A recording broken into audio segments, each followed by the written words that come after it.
परिचय। बच्चों, आज हम एल्डिहाइडों, कीटोनों और कार्बोक्सिलिक अम्लों की रासायनिक अभिक्रियाओं का अध्ययन करेंगे। सर, कार्बोक्सिलिक अम्ल क्या होते हैं? कार्बोक्सिलिक अम्ल वे कार्बनिक यौगिक होते हैं जिनमें कार्बोक्सी समूह उपस्थित होता है। अब मुझे कौन ये बताएगा कि कार्बोक्सिल समूह क्या होते हैं? सर, कार्बोक्सिल समूह में कार्बोनिल और हाइड्रॉक्सिल समूह निहित होता है। बहुत अच्छे रमेश। आओ तो इस अध्याय में हम कार्बोक्सिलिक अम्लों के बारे में और अधिक जानें।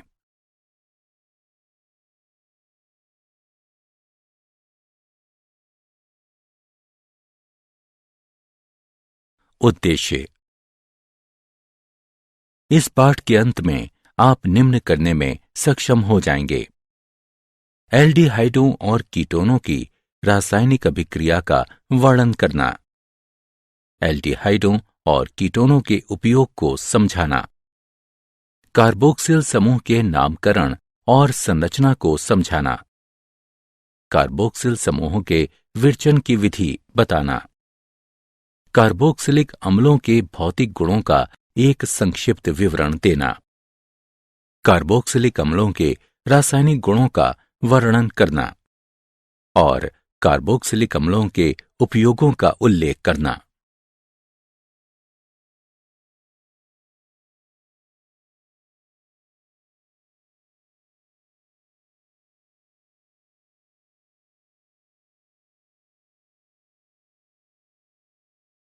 रासायनिक अभिक्रियाएं। नाभिक रागी योगज अभिक्रियाएं। नाभिक रागी योगज अभिक्रियाओं की क्रियाविधि। वे योगज अभिक्रियाएं जो नाभिक रागियों के द्वारा प्रारंभ की जाती हैं, नाभिक रागी योगज अभिक्रियाएं कहलाती हैं। इस अभिक्रिया में एक नाभिक रागी इलेक्ट्रॉन रागी sp2 संकरित कार्बन पर आक्रमण करता है। कार्बन की संकरण अवस्था sp2 से sp3 हो जाती है और एक चतुष्फलकीय ऑल्का ऑक्साइड मध्यवर्ती बनता है। ये मध्यवर्ती प्रोटॉन से अभिक्रिया करके योगज उत्पाद बनाता है। अभिक्रियाशीलता। इलेक्ट्रॉनिक और त्रिविमीय प्रभावों के कारण नाभिक रागी आक्रमण अभिक्रियाओं में एल्डिहाइड कीटोनों की अपेक्षा अधिक क्रियाशील होते हैं। त्रिविम रूप से कीटोन में दो एल्किल या एरिल समूह कार्बोनिल कार्बन परमाणु से संलग्न होते हैं, जबकि एल्डिहाइड के कार्बोनिल कार्बन पर हाइड्रोजन परमाणु और एक एल्किल या एरिल समूह उपस्थित होता है। अतः कीटोन के साथ योगज अभिक्रिया उत्पाद बनाने की संक्रमण अवस्था में तुलनात्मक रूप से अधिक बाधित होती है। अतः अभिक्रिया की गति धीमी हो जाती है। इलेक्ट्रॉनिक रूप से किसी एल्डिहाइड का कार्बोनिल कार्बन परमाणु केवल एक इलेक्ट्रॉन प्रदान करने वाले एल्किल समूह को धारण करता है, जबकि कीटोन इस तरह के दो समूहों को धारण करता है।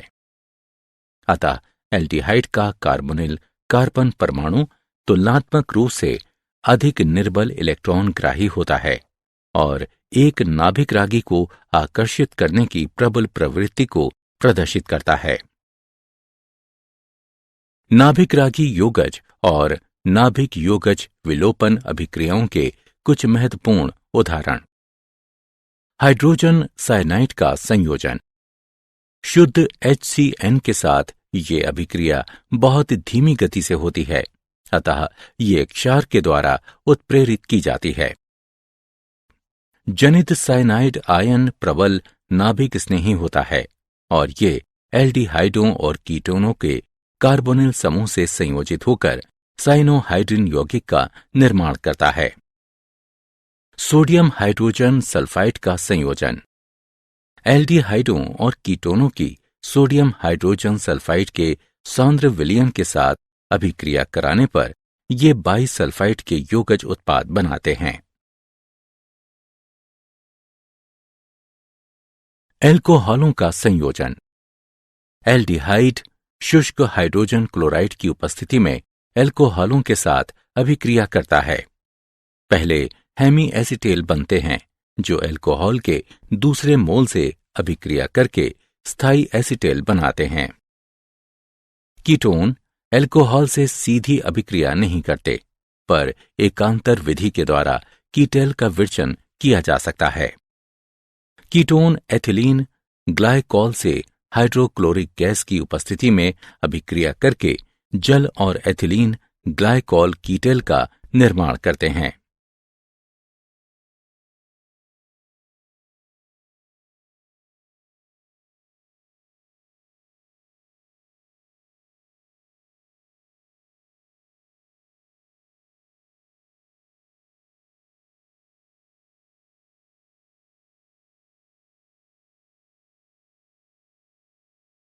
अमोनिया व इसके व्युत्पन्नों का संयोजन। अमोनिया व इसके व्युत्पन्न अम्लीय माध्यम में कार्बोनिल यौगिकों के साथ अभिक्रिया करके मध्यवर्ती उत्पाद बनाते हैं जो जल के अणु उन्मूलन द्रुत निर्जलीकरण द्वारा इमीन व्युत्पन्नों के रूप में अंतिम उत्पाद बनाते हैं।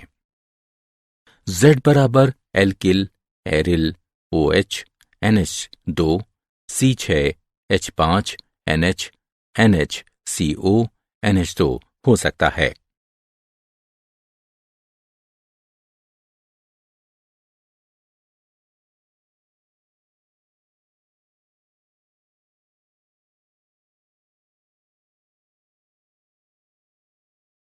अपचयन। हाइड्रोकार्बनों में अपचयन। एल्डिहाइडों और कीटोनों को अम्लगमित जिंक और सांद्र हाइड्रोक्लोरिक अम्ल की अभिक्रिया द्वारा हाइड्रोकार्बनों में अपचयित किया जा सकता है। ये क्लीमेंसन अपचयन कहलाता है। Wolff Kishner अपचयन। एल्डिहाइडों और कीटोनों को हाइड्रेजीन की अभिक्रिया के द्वारा और पोटेशियम हाइड्रोक्साइड के साथ उच्च तापमान पर गर्म करके हाइड्रोकार्बनों में अपचयित किया जाता है।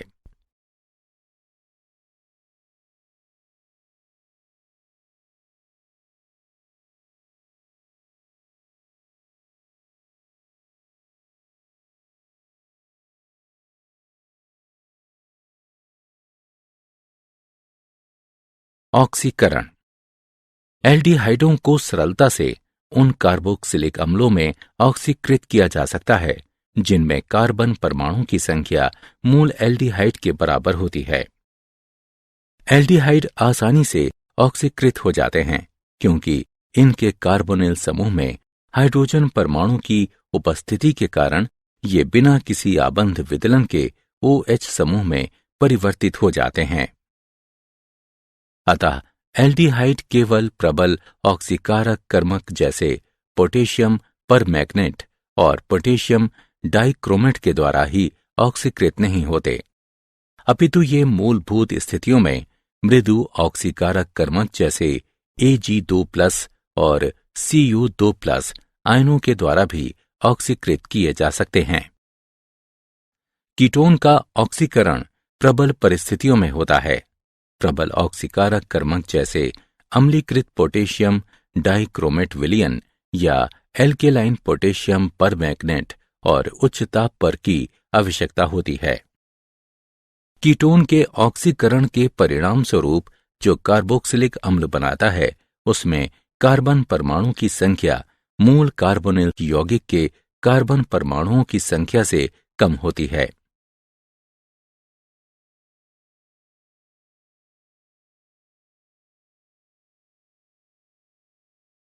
टॉलेन परीक्षण। एक aldehyde propanal ammoniacal silver nitrate विलयन जो कि सिल्वर दर्पण के लिए एक टॉलेन अभिकर्मक है उसको अपचयित कर देता है, लेकिन प्रोपेनोन जो कि एक कीटोन है उसे नहीं कर पाता। फेलिंग परीक्षण। फेलिंग अभिकर्मक में फीलिंग विलयन A और फेलिंग विलय B का मिश्रण होता है। फेलिंग विलयन A जलीय कॉपर सल्फेट और फेलिंग विलयन B रोशेल लवण का एल्केलाइन विलयन होता है जो कि सोडियम पोटेशियम टार्ट्रेट है। इन दोनों विलयनों को मिश्रित किया जाता है। और थोड़ा सा एल्डिहाइड विलयन इस फेलिंग अभिकर्मक में डालकर गर्म करने पर लाल भूरे रंग का अवक्षेप प्राप्त होता है। मेथिल कीटोन का हेलोफॉर्म अभिक्रिया द्वारा ऑक्सीकरण। मेथिल कीटोन सोडियम हाइपोहैलाइड, जो कि सोडियम हाइड्रोक्साइड और हैलोजन है, इसके विलयन में ऑक्सीकृत हो जाते हैं। इस अभिक्रिया से हेलोफॉर्म और संगत कार्बोक्सिलिक अम्ल के सोडियम लवण का उत्पादन होता है। यह अभिक्रिया हेलोफॉर्म अभिक्रिया के नाम से जानी जाती है।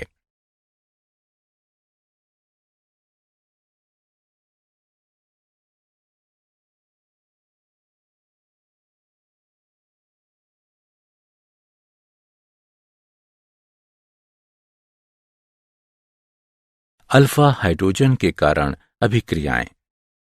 एल्डिहाइडों और कीटोनों के अल्फा हाइड्रोजनों की अम्लता। एल्डिहाइडों और कीटोनों के अल्फा हाइड्रोजन परमाणु अम्लीय होते हैं। ये अम्लता कार्बोनिल समूह के इलेक्ट्रॉन अपनयन कर लेने के प्रबल प्रभाव और संयुग्मी क्षार के अनुनाद द्वारा स्थायित्व प्राप्त कर लेने के कारण होती है। एल्डिहाइडों और कीटोनों के अल्फा हाइड्रोजन परमाणु की ये अम्लता कार्बोनिल समूह के इलेक्ट्रॉन अपनयन कर लेने के प्रबल प्रभाव और परिणामी एनाइन के अनुनाद द्वारा स्थायित्व प्राप्त कर लेने के कारण होती है। एल्डोल संघनन।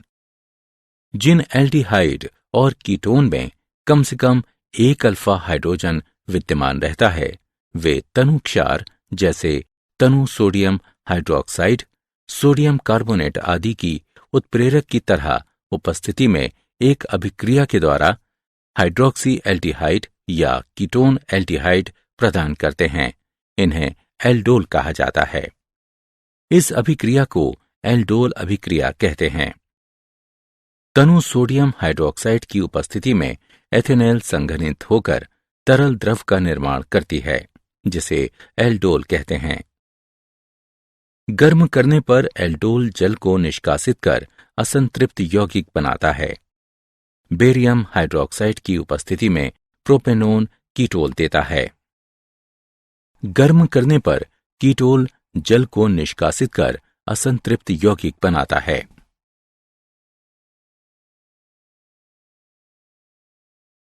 क्रॉस एल्डोल संघनन। जब दो भिन्न भिन्न एल्डिहाइडों या कीटोनों के बीच एल्डोल संघनन होता है तो उसे क्रॉस एल्डोल संघनन कहते हैं। जब एक एथेनॉल और प्रोपेनॉल के मिश्रण को सोडियम हाइड्रोक्साइड विलयन के साथ गर्म किया जाता है तो ये 4 भिन्न उत्पाद बनाता है।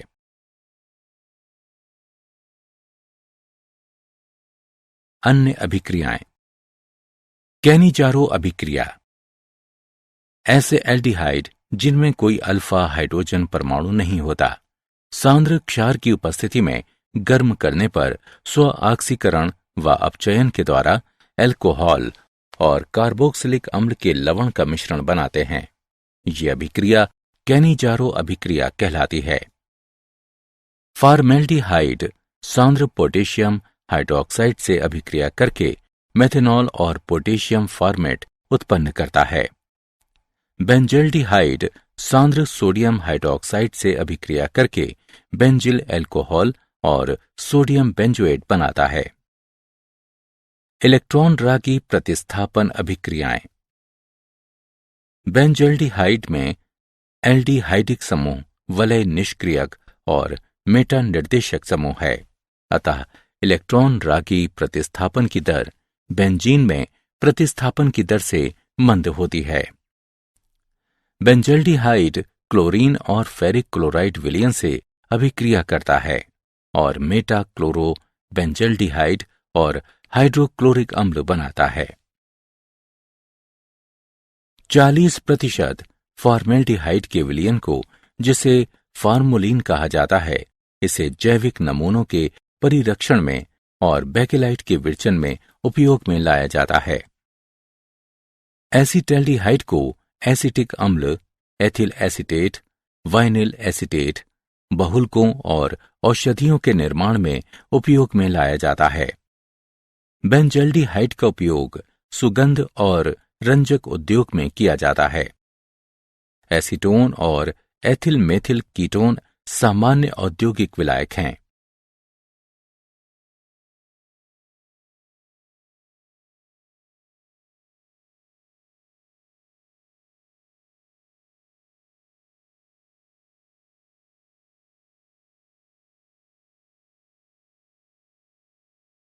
कार्बोक्सिलिक अम्ल वे कार्बनिक यौगिक जिनमें कार्बोक्सिल समूह उपस्थित होता है कार्बोक्सिलिक अम्ल कहलाते हैं।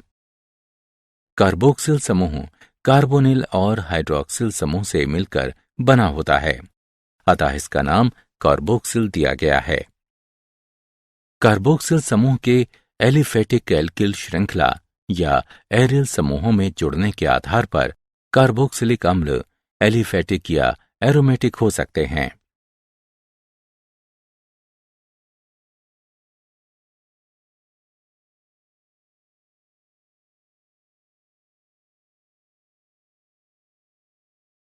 कार्बोक्सिल समूह का नामकरण एवं संरचना। नाम पद्धति। सामान्य नाम के अंत में अनुलग्न एक अम्ल लगाते हैं।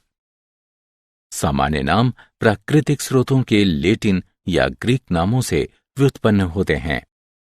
उदाहरण, फार्मिक अम्ल का ये नाम फार्मिका यानी चींटियों का लेटिन नाम से लिया गया है, क्योंकि फार्मिक अम्ल को सर्वप्रथम लाल चींटियों के आसवन से प्राप्त किया गया था। एसिडिक अम्ल का ये नाम एसिटम, जिसका अर्थ सिरका होता है, उससे लिया गया है। और ब्यूटेरिक अम्ल का नाम ब्यूटिरम यानी मक्खन का लेटिन नाम से व्युत्पन्न है। IUPAC पद्धति में एलिफेटिक कार्बोक्सिलिक अम्लों का नामकरण करने के लिए संगत एल्केन के अंग्रेजी नाम के अंत में स्थित ई के स्थान पर ओइक अनुलग्न लगाया जाता है और इसके बाद अम्ल लगाते हैं। प्रतिस्थापित और शाखित श्रृंखला वाले अम्लों का नामकरण लंबी श्रृंखला वाले अम्लों के व्युत्पन्नों के रूप में दिया जाता है। प्रतिस्थापियों की स्थिति अरेबिक संख्या के द्वारा कार्बोक्सिल समूह के कार्बन को एक अंक देकर दर्शाई जाती है। वे अम्ल जिनमें एक से अधिक कार्बोक्सिल समूह होते हैं, उनका नाम लिखने के लिए संगत एल्केन के अंग्रेजी नाम के अंत में ई वैसा ही रहता है। कार्बोक्सिल समूह की संख्या गुणात्मक पूर्वलग्न डाई, ट्राई इत्यादि को ओइक शब्द के पहले लिखकर इंगित किया जाता है। उदाहरण, 4 हाइड्रोक्सी ब्यूटेनोइक अम्ल, प्रोप 2 एनोइक अम्ल, प्रोपेन डाइओइक अम्ल। एरोमेटिक अम्ल सरलतम सुगंधित एरोमेटिक मोनोकार्बोक्सिलिक अम्ल C6H5COOH है।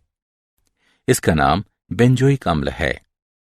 प्रतिस्थापित अम्लों के IUPAC नाम बेंजोइक अम्ल के व्युत्पन्न हैं।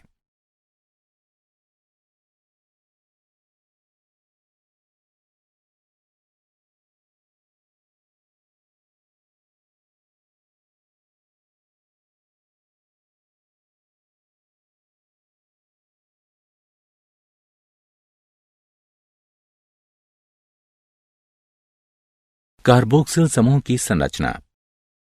कार्बोक्सिलिक अम्लों के क्रियात्मक समूह कार्बोक्सिल समूह होते हैं। कार्बोक्सिल कार्बन नीचे दी गई अनुनादी संरचनाएं प्रदर्शित करता है।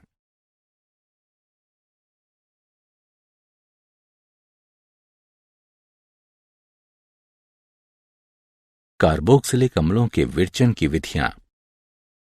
प्राथमिक अल्कोहल व एल्डिहाइड से।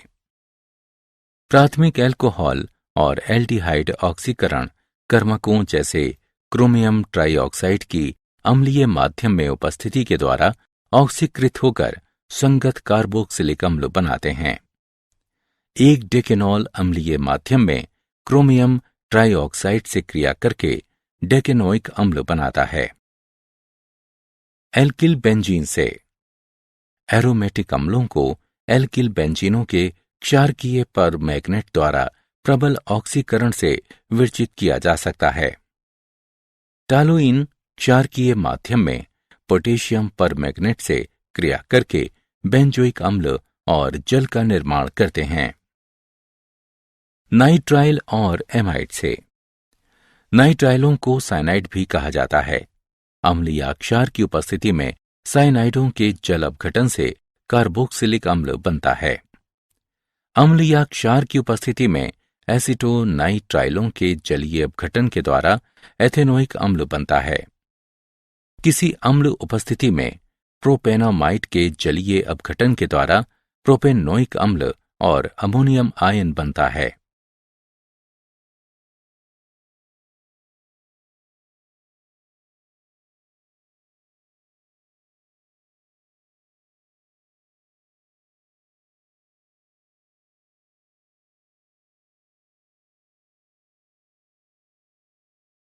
कार्बोक्सिलिक अम्लों के विरचन की विधियां।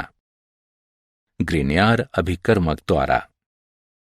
जब ग्रीनयार अभिकर्मक को कार्बन डाइऑक्साइड के साथ शुष्क ईथर की उपस्थिति में अभिकृत कराया जाता है तो ये कार्बोक्सिलिक अम्ल के लवण का निर्माण करते हैं जो खनिज अम्लों से संगत कार्बोक्सिलिक अम्ल देते हैं।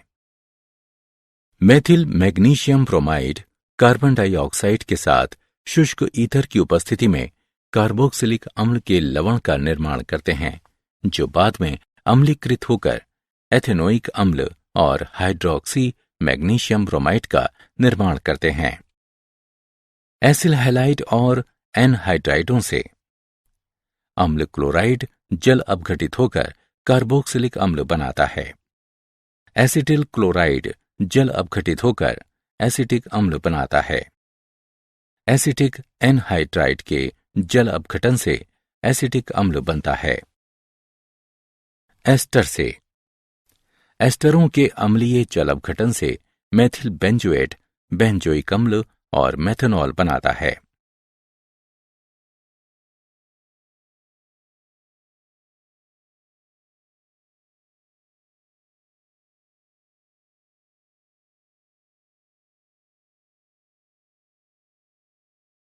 भौतिक गुण। प्रथम 9 एलिफेटिक कार्बोक्सिलिक अम्ल अरुचिकर गंध वाले रंगहीन द्रव होते हैं जबकि श्रेणी के उच्च सदस्य रंगहीन, गंधहीन व मोम जैसे ठोस होते हैं। बेंजोइक अम्ल क्रिस्टलीकृत ठोस होते हैं। कार्बोक्सिलिक अम्लों का क्वथनांक अंतरा आणविक हाइड्रोजन आबंध की उपस्थिति के कारण कुछ उच्च होता है जिसके परिणाम स्वरूप द्वितक संरचनाओं का निर्माण होता है। प्रथम 4 एलिफेटिक सदस्य जल के अणुओं के साथ अंतरा आणविक हाइड्रोजन आबंध निर्मित कर सकने के कारण जल में घुलनशील होते हैं। एल्किल समूहों के बढ़ते हुए आकार के साथ जल विरागी अन्योन्य क्रिया बढ़ने के कारण जल में विलयता कम होती जाती है, अतः उच्च कार्बोक्सिलिक अम्ल जल में लगभग अविलय होते हैं।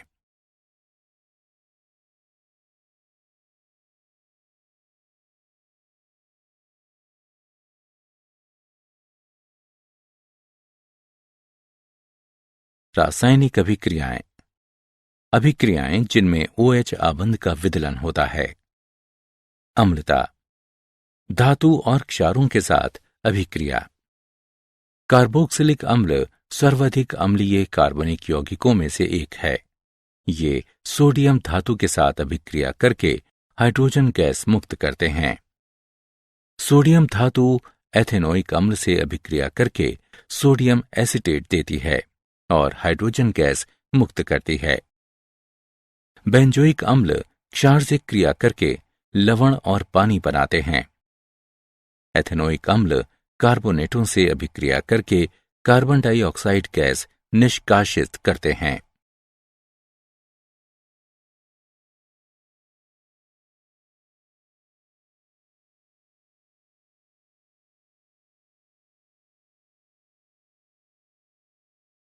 कार्बोक्सिलिक अम्ल फिनॉल से अधिक प्रबल अम्ल हैं। कार्बोक्सिलेट आयन में ऋण आवेश 2 विद्युत ऋणात्मक परमाणुओं पर समान रूप से वितरित होता है जो कि ऑक्सीजन परमाणु होते हैं, जबकि फिनॉक्साइड आयन में ये केवल एक ऑक्सीजन परमाणु पर उपस्थित होता है। अतः कार्बोक्सिलेट आयन को फिनॉक्साइड आयन की तुलना में ज्यादा स्थायित्व प्राप्त होता है। अतः कार्बोक्सिलिक अम्ल फिनॉल से ज्यादा हद तक आयनित होता है और हाइड्रोजन आयनों के उच्च सांद्रण को प्रस्तुत करता है। अतः कार्बोक्सिलिक अम्ल फिनॉल से अधिक प्रबल अम्ल की तरह व्यवहार करता है। कार्बोक्सिलिक अम्लों की अम्लता पर प्रतिस्थापियों का प्रभाव। इलेक्ट्रॉन का अपनयन करने वाले समूह कार्बोक्सिलेट ऋणावेश को विस्थानित करके संयुग्मी क्षारक को स्थायित्व प्रदान करते हैं और अम्ल की अम्लता को बढ़ाते हैं। वहीं दूसरी ओर इलेक्ट्रॉन दाता समूह ऋणावेश को संकेंद्रित करके संयुग्मी क्षारक को अस्थायित्व प्रदान करके अम्ल की अम्लता को घटा देता है। इलेक्ट्रॉन का अपचयन करने वाले समूह जैसे हेलो समूह NO2, CN आदि कार्बोक्सिलिक अम्ल की अम्लता को बढ़ाते हैं, जबकि और इलेक्ट्रॉन दाता समूह जैसे एल्किल समूह कार्बोक्सिलिक अम्ल की अम्लता को घटा देते हैं। प्रतिस्थापियों की संख्या का प्रभाव क्लोरो प्रतिस्थापी एसिटिक अम्लों द्वारा स्पष्ट किया जाता है। अम्ल की अम्लता क्लोरो एसिटिक अम्ल से ट्राई क्लोरो एसिटिक अम्ल तक घटती है।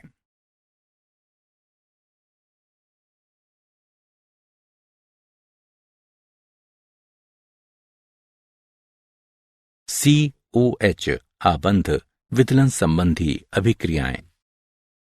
एनहाइड्राइड का विरचन।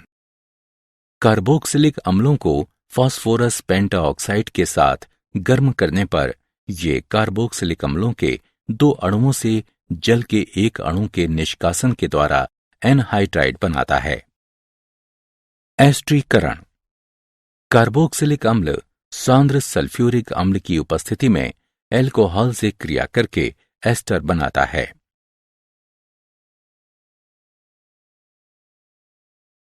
फास्फोरस पेंटाक्लोराइड, फास्फोरस ट्राइक्लोराइड और थियोनिल क्लोराइड के साथ अभिक्रियाएं। कार्बोक्सिलिक अम्ल फास्फोरस पेंटाक्लोराइड फास्फोरस ट्राइक्लोराइड और थियोनिल क्लोराइड के साथ अभिक्रिया करके अम्ल क्लोराइडों का निर्माण करता है। कार्बोक्सिलिक अम्ल फास्फोरस पेंटाक्लोराइड से अभिक्रिया करके अम्ल क्लोराइड, फास्फोरिल क्लोराइड और हाइड्रोक्लोरिक अम्ल का निर्माण करता है। कार्बोक्सिलिक अम्ल फास्फोरस ट्राइक्लोराइड से अभिक्रिया करके अम्ल क्लोराइड और फास्फोरस अम्ल बनाता है। कार्बोक्सिलिक अम्ल थियोनिल क्लोराइड से अभिक्रिया करके अम्ल क्लोराइड, सल्फर डाइऑक्साइड और हाइड्रोक्लोरिक अम्ल बनाता है। अमोनिया के साथ अभिक्रिया। कार्बोक्सिलिक अम्ल अमोनिया से अभिक्रिया करके अमोनियम लवण बनाते हैं। इन्हें 100 डिग्री सेल्सियस से अधिक ताप पर गर्म करने पर ये अम्ल एमाइड बनाते हैं। कार्बोक्सिलिक समूह संबंधी अभिक्रियाएं। अपचयन। कार्बोक्सिलिक अम्ल लिथियम एल्यूमिनियम हाइड्राइड के द्वारा आसानी से प्राथमिक अल्कोहलों में अपचयित हो जाते हैं। विकार्बोक्सिलिन। जब कार्बोक्सिलिक अम्लों के सोडियम लवण को सोडा लाइम के साथ गर्म किया जाता है तब एल्केनों का निर्माण होता है। जब सोडियम एसीटेट को सोडियम हाइड्रोक्साइड और कैल्शियम ऑक्साइड के साथ गर्म किया जाता है तब ये मेथेन और सोडियम कार्बोनेट का निर्माण करता है।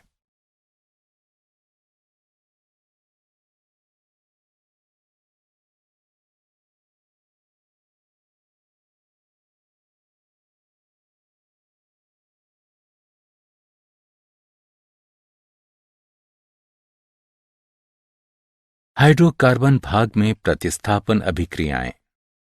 हैलोजनन। ये अभिक्रिया एलिफेटिक कार्बोक्सिलिक अम्ल और क्लोरीन या ब्रोमीन के बीच लाल फास्फोरस की उपस्थिति में होती है। इस अभिक्रिया में कार्बोक्सिलिक अम्ल के अल्फा कार्बन परमाणु पर क्लोरो या ब्रोमो समूह का प्रतिस्थापन होता है। ये अभिक्रिया हेल्फोलॉर्ड जेलिस की अभिक्रिया कहलाती है। वलय प्रतिस्थापन। एरोमेटिक कार्बोक्सिलिक अम्ल इलेक्ट्रॉन रागी अभिक्रियाएं प्रदर्शित करते हैं। कार्बोक्सिलिक समूह एक निष्क्रियक एवं मेटा निर्देशी समूह की भांति व्यवहार करते हैं। सांद्र नाइट्रिक और सल्फ्यूरिक अम्ल को बेंजोइक अम्ल में मिलाने पर ये मेटा नाइट्रोबेंजोइक अम्ल में परिवर्तित हो जाते हैं। ब्रोमीन और फेरिक ब्रोमाइड को बेंजोइक अम्ल में मिलाने पर ये मेटा ब्रोमोबेंजोइक अम्ल में परिवर्तित हो जाता है। कार्बोक्सिलिक अम्लों के उपयोग। एसिटिक अम्ल का प्रयोग वृहत रूप से खाद्य परिरक्षक और मसालों के रूप में होता है। एसिटिक अम्ल अन्य रसायनों के साथ अभिक्रिया करके औद्योगिक महत्व के बहुत से यौगिक बनाते हैं। इनमें सेल्यूलोज एसीटेट शामिल है, जिसका उपयोग एसीटोन रेयॉन बनाने में, अज्वलनशील चलचित्र फिल्म, रोगन और प्लास्टिक बनाने में किया जाता है। बेंजोइक अम्ल खाद्य परिरक्षक के रूप में नियमित रूप से प्रयोग किया जाता है। साथ ही जीवाणु संक्रमण के इलाज में व अन्य रसायनों के साथ मिलाकर विकर्षक और इत्र जैसे उत्पादों को बनाने के लिए इसका उपयोग किया जाता है। क्या आप जानते हैं, सिरके में आमतौर पर एसिटिक अम्ल का 4 से 8% विलयन होता है। बाकी मात्रा जल और अन्य अणुओं की होती है। सिरके में उपस्थित एसिटिक अम्ल को एथेनॉल के किण्वन से बनाया जाता है। फलों और सब्जियों को धोने का सबसे प्रभावी तरीका है उन्हें तनु यानी जल मिश्रित सिरके के साथ धोना।